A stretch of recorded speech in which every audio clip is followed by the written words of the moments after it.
इस्लाम का फलसफा। इस्लाम ने ख्वातीन को 3 दर्जा दिया है, बेटी की हैसियत से, बीवी की हैसियत से और माँ की हैसियत से, और इन तमाम हैसियतों में उनको आला मकाम हासिल है। बराबरी भी है, विरासत में उनका हिस्सा दिया गया है, तालीम हासिल करने के सारे हुकूक दिए गए हैं। मुस्लिम इस्तेमाल हुआ है, उसमें जिन्स को नहीं, मर्द और ख्वातीन का वो नहीं रखा है। हर मुसलमान मर्द औरत पर इल्म हासिल करना फर्ज है।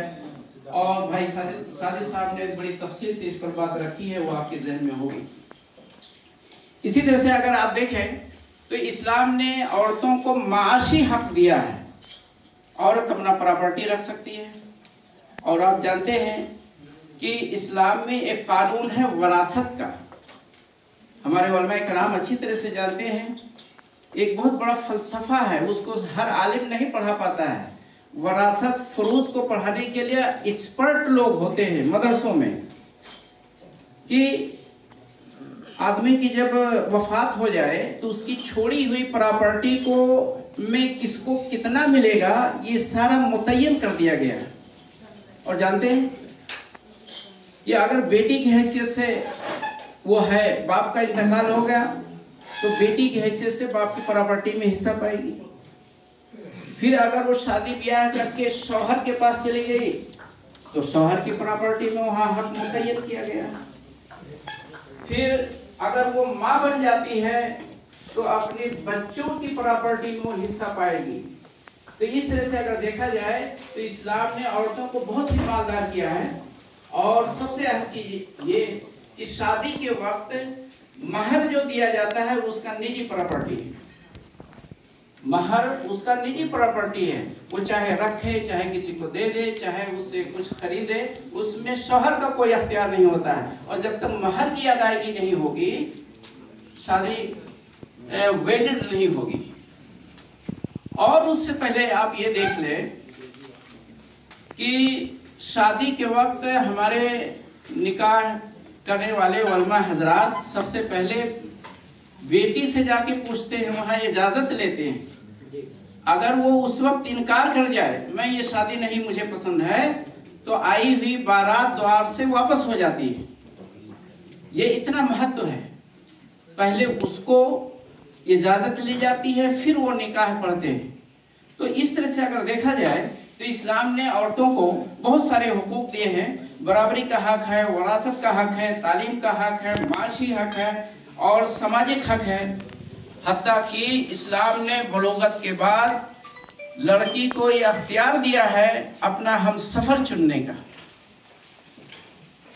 तो ये सारे हुकूक हैं जो हमारे गुफ्तगू में, हमारी तकरीरों में, खुतबों में आना चाहिए।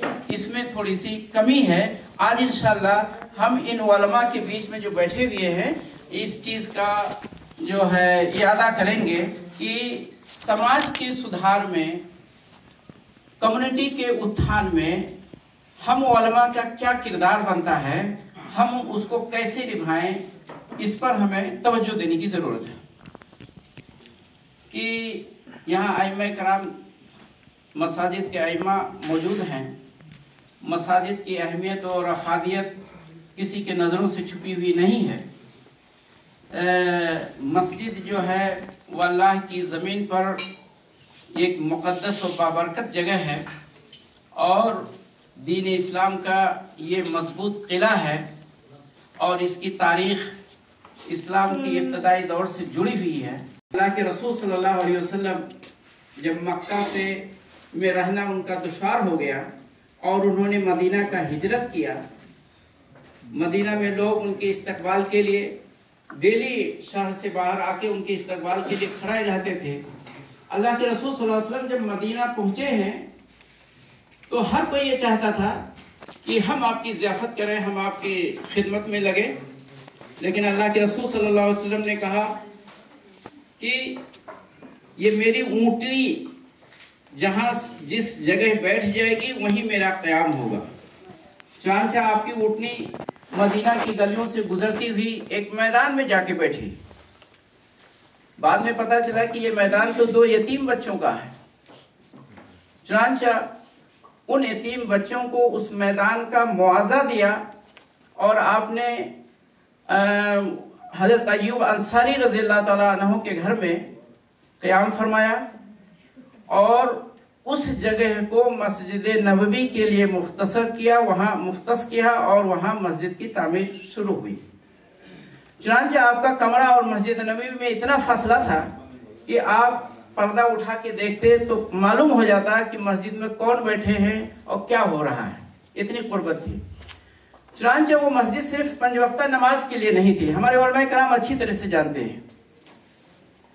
उस मस्जिद में बाहर के वफूद आते थे तो वहीं क़याम करते थे और उस मस्जिद में रियासत की, हुकूमत की या उस शहर के फलाह बहबूद के फैसले होते थे। उस मस्जिद में लोगों के ज़ाती मसलों के फैसले हुआ करते थे, तो ये उसकी हैसियत थी। और ये बात भी वाज़ेह है कि उसी मस्जिद के बगल में असहाबे सुफ़ा का चबूतरा था, जो तालीम और तरबियत का मरकज़ बनाया गया था। पहला मदरसा वो था, वही पहली यूनिवर्सिटी थी। चुनांचे वहाँ दूर दूर से लोग आते थे और तालीम हासिल करते थे, क्योंकि आपको मालूम है कि इस्लाम की बुनियाद तालीम ही पर है।